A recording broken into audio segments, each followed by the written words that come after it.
Assalamualaikum warahmatullahi wabarakatuh.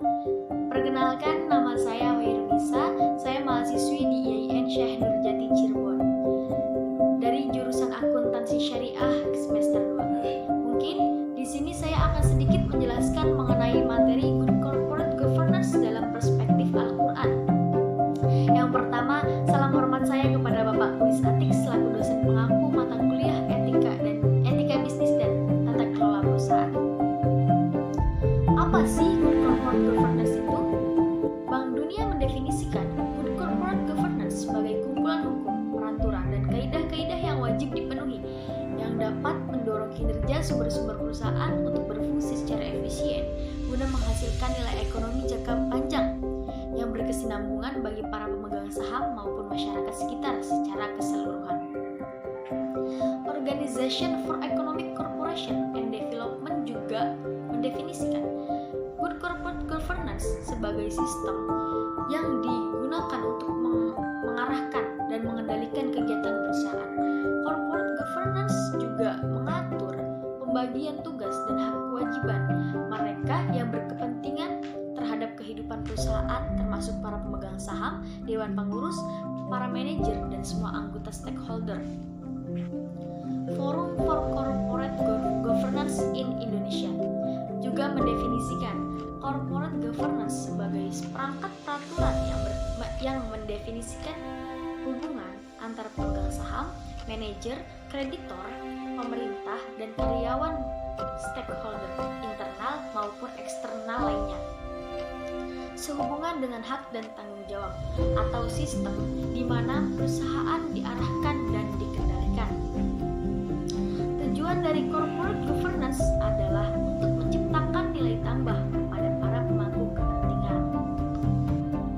Good corporate governance dalam perspektif Al-Quran. Islam mempunyai konsep yang jauh lebih lengkap dan lebih komprehensif serta akhlakul karimah dan ketakwaan kepada Allah Subhanahu wa Ta'ala yang menjadi tembok kokoh untuk tidak terperosok pada praktik ilegal dan tidak jujur dalam menerima amanah. Tata kelola perusahaan yang baik yang dalam terminologi modern disebut dengan Good Corporate Governance berkaitan dengan hadis Rasulullah SAW yang diriwayatkan oleh Aisyah radhiyallahu anha yang artinya sesungguhnya Allah menyukai apabila seseorang melakukan suatu pekerjaan dilakukan dengan baik. Dan di sini Muqarrabin juga menyatakan bahwa Good Corporate Governance dalam Islam harus memiliki atau mengacu pada prinsip-prinsip berikut ini.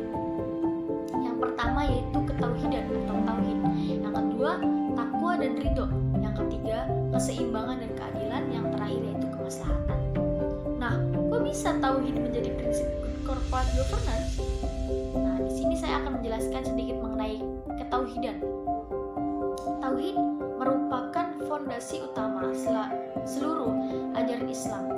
Tauhid menjadi dasar seluruh konsep dan seluruh aktivitas umat Islam, baik di bidang ekonomi, politik, sosial maupun budaya. Dalam Al-Quran disebutkan bahwa tauhid merupakan filsafat fundamental dari ekonomi Islam, sebagaimana firman Allah dalam surat Az-Zumar ayat 38. Dan sungguh, jika kamu bertanya kepada mereka, siapakah yang menciptakan langit dan bumi? Niscaya mereka menjawab, Allah. Katakanlah,